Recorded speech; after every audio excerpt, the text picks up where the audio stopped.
Breathing test. Doesn't matter what time I walk into this flat, my breathing gets worse.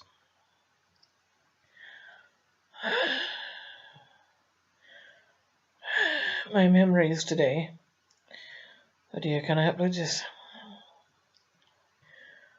Showed me a picture of an Austin van and a motorbike overtaking it, circa 1965. Karen's motorbike, of course, crashed into the back of a stationary Austin van, parked at the curb, also the driver said. If the 3 passengers gave testimony, it wasn't mentioned by the reporter in the newspaper, which was the only place I could find inquest notes for Karen, the Met having destroyed the originals 4 years after a crash. 1969. In fact, in 1969 they destroyed 90% of their inquest notes, needless to say. Karen's was among them.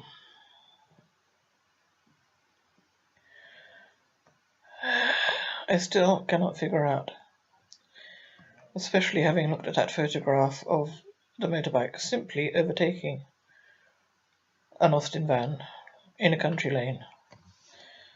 An Austin van that was not stationary at the curb, but driving in the road, being driven in the road.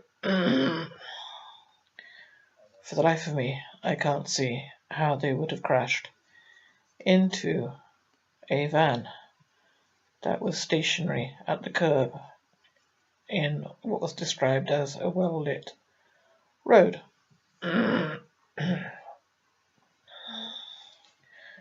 I have been to the road in question, which is Molesey Road in Hersham, so I have seen it, although of course hard to pinpoint the exact spot.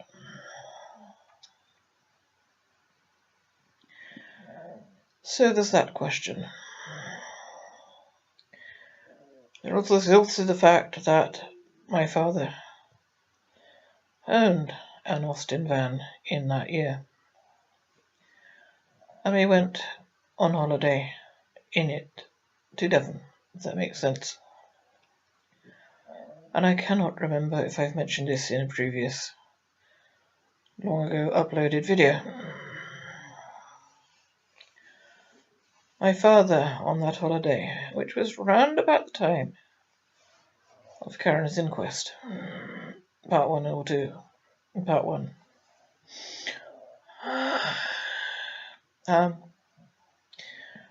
suddenly put his brakes on while driving to fiddle around in the glove compartment. And strange to tell, a motorbike behind us crashed into the back of us, and 2 furious young men approached my father.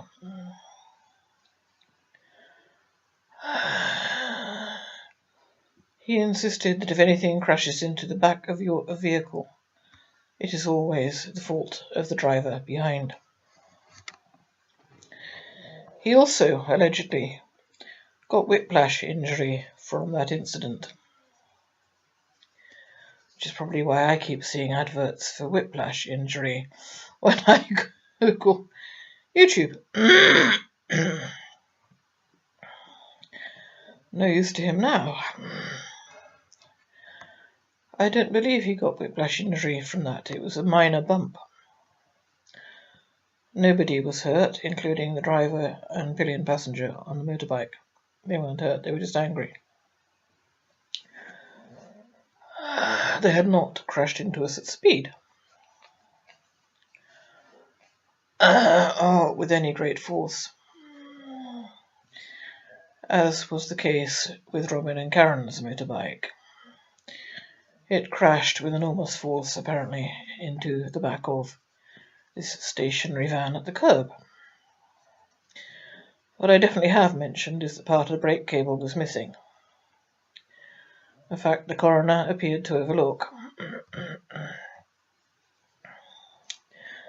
I do wonder if my father staged that little accident en route to Devon. At roughly part 1 of Karen's inquest, in order to explain how he had whiplash injury. In other words, I wonder if he was, in point of fact, the driver of the Austin van in question, or a passenger in it. The 3 passengers were not named by the newspaper. I think it just said that. Still on the same topic, I did mention that Karen's mother had applied for probate for the sum of what was £550 then, and would be about £8,000, I gather now. I don't know if I did mention that the other oddity about that is that in 1965 a 19-year-old was a child in the eyes of the law, not an adult until the age of 21. Why would a parent of a child need to apply for probate rather than simply withdrawing it from the bank? I'm not sure I understand the legalities of that. If she wasn't an adult in law, then once she's dead, surely it would just go straight to her parents. So have I then mentioned that perhaps my father also wanted that money? He was named as her father. Perhaps that is how he knew about the crash, not the way he told me, which was ludicrous.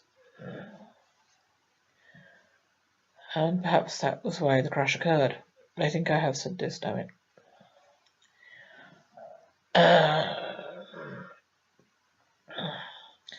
Did I say that when he told me Karen was dead? And I asked him how he knew if he had not kept in touch with Karen's mother. He told me that his mother, my grandmother, had read it in the paper. It was only mentioned in the local paper, the Richmond and Twickenham Times, not, I'm sure, national papers. And to anyone remotely aware of the geography of England, my grandmother was in a place called Pateley Bridge in North Yorkshire, and very, very unlikely to have read the Richmond and Twickenham Times.